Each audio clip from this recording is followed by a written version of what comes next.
Docteur Poirier, je me trompe ou vous n'êtes pas du tout surpris par les données qui ont été publiées ce matin? Non, malheureusement, je suis pas surpris, puis c'est décevant.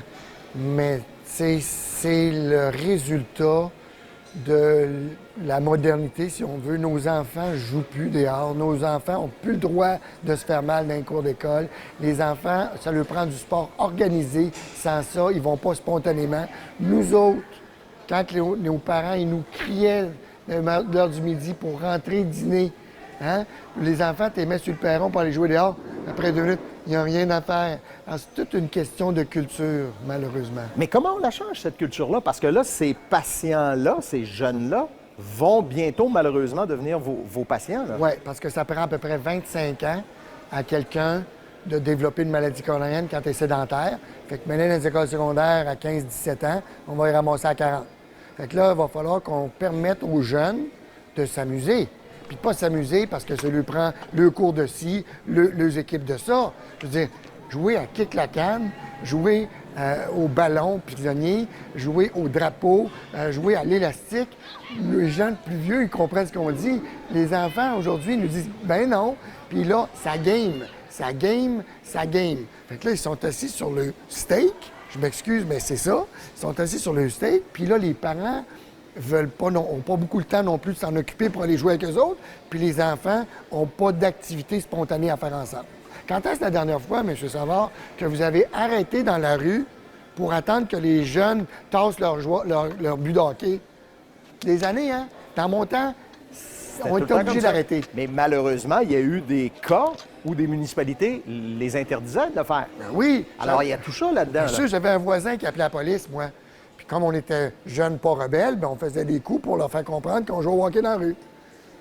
C'est tout un changement de société. Là, on peut parler de l'ajout d'heures d'éducation physique à l'école. On peut parler de changement de mentalité parentale des jeunes. Par où on le prend? Bien, vous venez de le dire, éducation physique. J'irais plus large. D'éducation à la santé. Il y avait des cours d'alimentation quand j'étais au secondaire. Ça n'existe plus. Fait que l'éducation physique, ça devrait être obligatoire, ça devrait être à tous les jours. Tu sais, Pierre Lavoie qui se promène avec son autobus puis qui fait des cubes énergie. Combien de jeunes parents que j'ai entendu dire « Les maudits cubes énergie, on est tannés de se faire arracher par nos enfants. » Non! Apprenez-le, éduquez-le à être actif.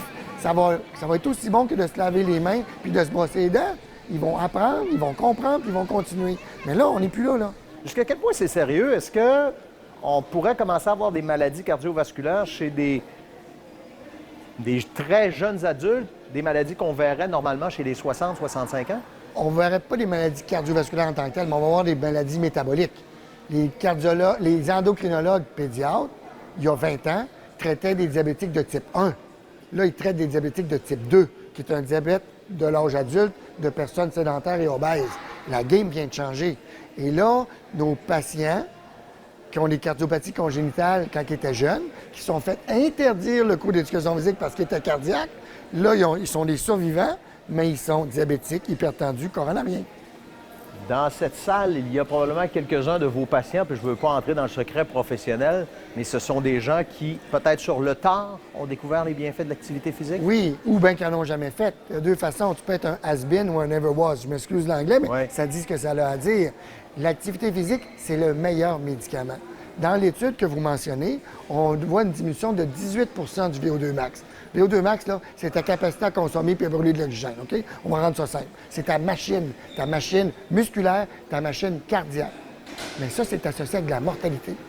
Moins tu es en forme, tu arrêtes sur ton test d'effort parce que tu as mal aux genoux, tu arrêtes parce que tu es essoufflé, tu arrêtes parce que tu es un surplus de poids, tu arrêtes parce que tu es cardiaque, ça ne change rien. Quand ça diminue, c'est associé avec une augmentation de la mortalité.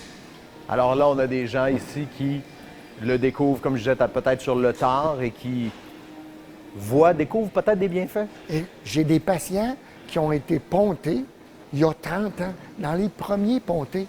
Ils n'ont jamais... Là, ils ont eu peur, ils sont ramassés ici, ils n'ont jamais été hospitalisés, puis ils prennent 2 pilules, une aspirine puis un médicament pour le cholestérol. Puis ça fait 30 ans qu'ils ont été pontés, puis ils étaient bouchés. Ils n'ont pas progressé, ils ont régressé leur maladie parce qu'ils sont pris en charge. Docteur Poirier, merci. Merci.